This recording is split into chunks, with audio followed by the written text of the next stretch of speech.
Growing up, I was always the one in the background. The center of attention in our house was undeniably Matthew. Even now, I can still hear my mother's voice in my head. Look at Matthew. Isn't he brilliant? He's going to be the one to change the world. That phrase was practically a mantra in our household. My parents seemed to live in a perpetual state of admiration for him.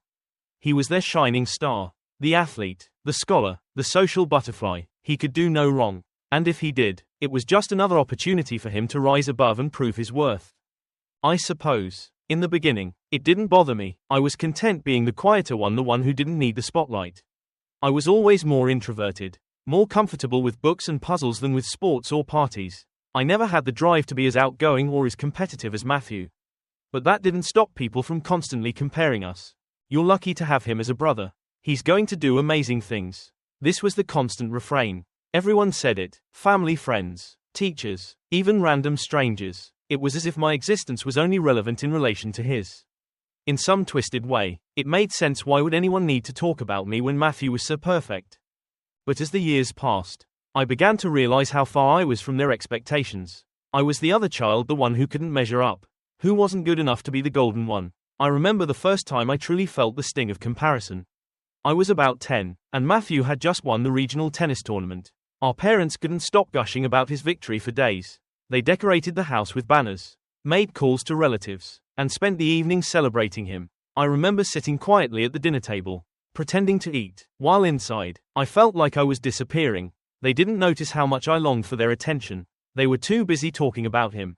I was fine with it. Of course, I didn't want to cause a scene. I didn't want to be the jealous sibling. But that feeling, the feeling of being invisible, like I didn't matter unless I could match his achievements, grew with time.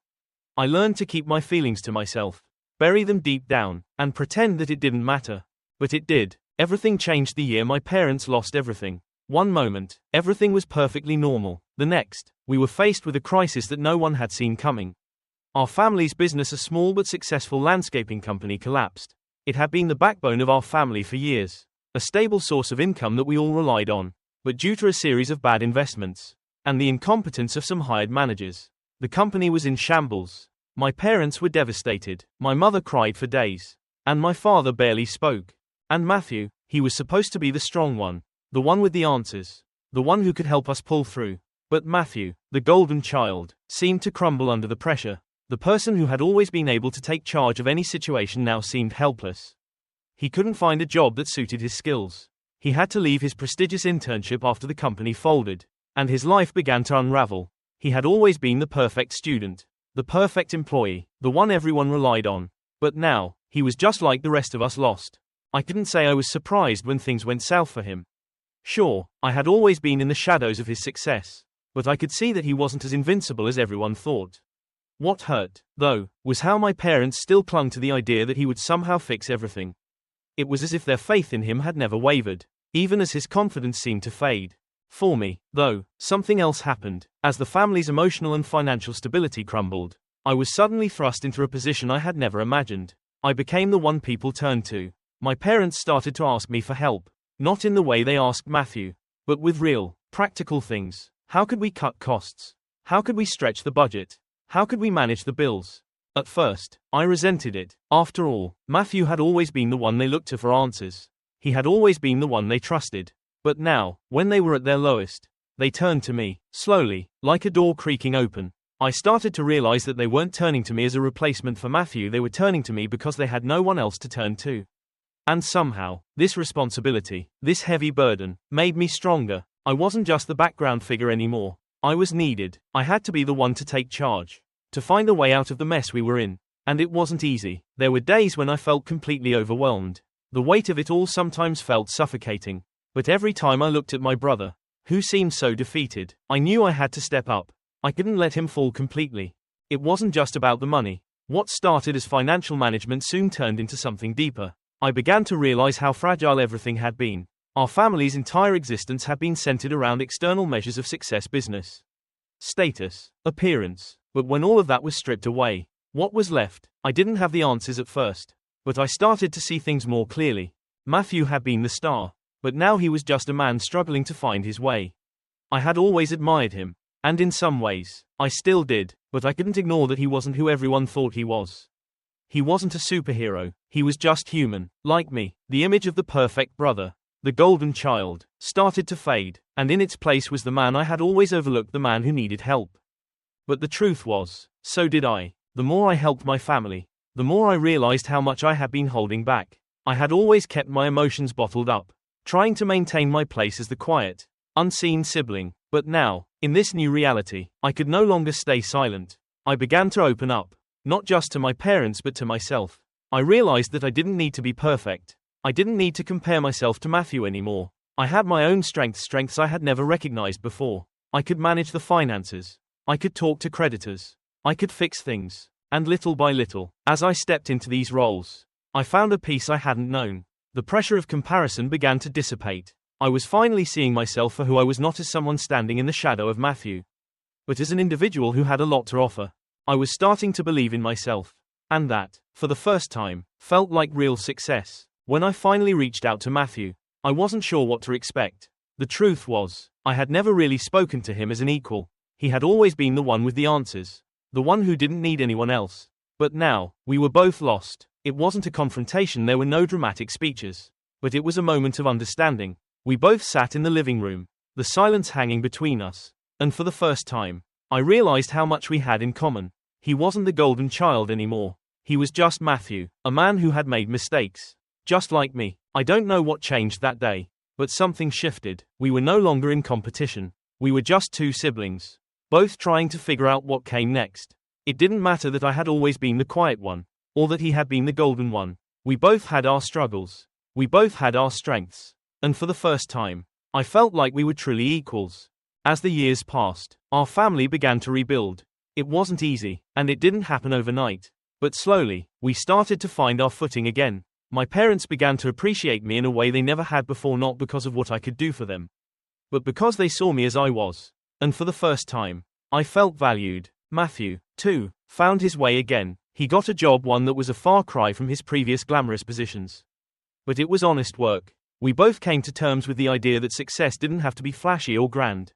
It could be quiet, it could be steady, and that was enough. We were no longer bound by the expectations of others. We had carved out our own paths, not in competition with each other, but in harmony. And in the end, I realized something that had eluded me for so long. I didn't need to be perfect. I didn't need to be anyone other than who I was. And that, I think, was the greatest success of all. It wasn't instant. The change in how we related to one another, the shift in our family's dynamic was slow. And at first, it felt awkward. My parents, still reeling from their financial troubles, didn't know how to show their appreciation for me without it feeling like pity. They would make comments like, "We wouldn't have made it without you," or, "You've been a real rock for us." I wasn't sure how to respond. For years, I had wanted this recognition, acknowledgement, the feeling that I mattered. But now that it was here, I was unsure how to accept it. It wasn't that I didn't want it. It was just that I had spent so long pretending not to care about their praise that I didn't know how to let it in when it finally came. I couldn't let go of the years of feeling invisible. But in time, their words softened my heart. I understood now that they didn't just see me as a fallback. They saw me as a person in my own right. With this new dynamic, I also started to see my parents in a new light. They had their flaws, just like anyone, but they were doing the best they could with the cards they had been dealt. The business collapse had crushed them not just financially but emotionally. I had never fully grasped how much they had depended on that success. Not just to sustain their livelihood, but as a reflection of who they were as people. The realization that their identity had been tied so tightly to external measures of success made me understand their obsession with Matthew's achievements. It wasn't about him being perfect. It was about their own need to feel secure, validated, and when that validation was gone, they were left searching for a new source of self-worth. I was no longer just the supporting member of the family. I had become a cornerstone. It was a humbling thing to experience, but also an empowering one. For the first time, I realized that my own sense of value didn't depend on my ability to outshine anyone else. It depended on how I showed up for those I loved, how I handled the responsibility that had been thrust upon me, and how I navigated my own internal growth. It wasn't easy to see my brother struggle. Matthew had always been the one people looked up to, the one who was always on top of his game. To see him faltering, lost in a sea of self-doubt, was almost surreal. But for all the time I had spent in his shadow, I never once imagined what it must be like to be him, to have the weight of the world on your shoulders. To be the one everyone expected to succeed without fail. I watched him slowly unravel in front of our parents. He wasn't the same confident, invincible brother I had always known. The golden child had been shattered, and in his place was a man who no longer knew his worth. He would sit at the dinner table, his eyes hollow, barely speaking, lost in his thoughts. He had always been the one with all the answers. But now, he seemed to have none. I felt a strange mixture of compassion and guilt. I had always wanted Matthew to struggle, to have something to bring him down to my level. But I hadn't expected this. I hadn't expected the kind of pain that stripped away his sense of identity. There was a moment that stands out to me, one that changed everything. One evening, after dinner, I found Matthew sitting alone in the living room, staring out the window into the night. His posture was slouched, his hands resting on his knees. I wanted to say something, anything, but I didn't know what to say. There was so much that had been left unsaid between us for years. The jealousy, the comparison, the resentment. It felt like a wall I couldn't break down. But then he spoke, not directly to me, but to the emptiness of the room. I don't know who I am anymore. His voice was raw, stripped of its usual bravado. I wasn't sure how to respond. Part of me wanted to say something to fix it, but I knew there was no quick fix. Instead, I did something I had never done before. I just sat there. I didn't try to console him or offer advice. I just let the silence sit between us. In that moment, I realized that we were both lost. We had been for a long time, but neither of us had ever been brave enough to admit it. The more I helped my family, the more I realized how much I had been holding back. In a way, the crisis had forced me to grow up faster than I would have liked.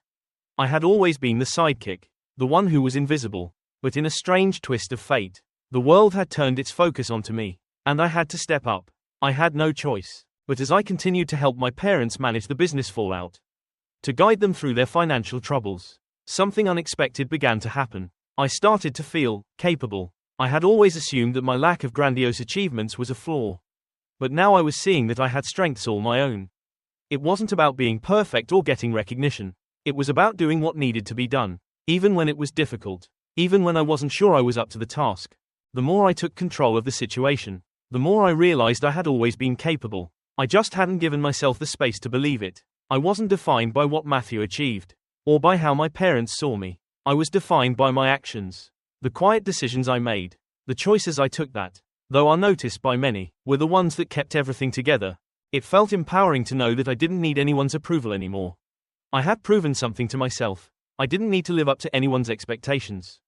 I didn't need to be the golden child to be worthy. Rebuilding our family wasn't just about finances, it was about rebuilding trust. We had always been a family that prided itself on appearances. Success was the measure of everything. But once that facade came crashing down, we realized that there was so much more to us than what we could show the world.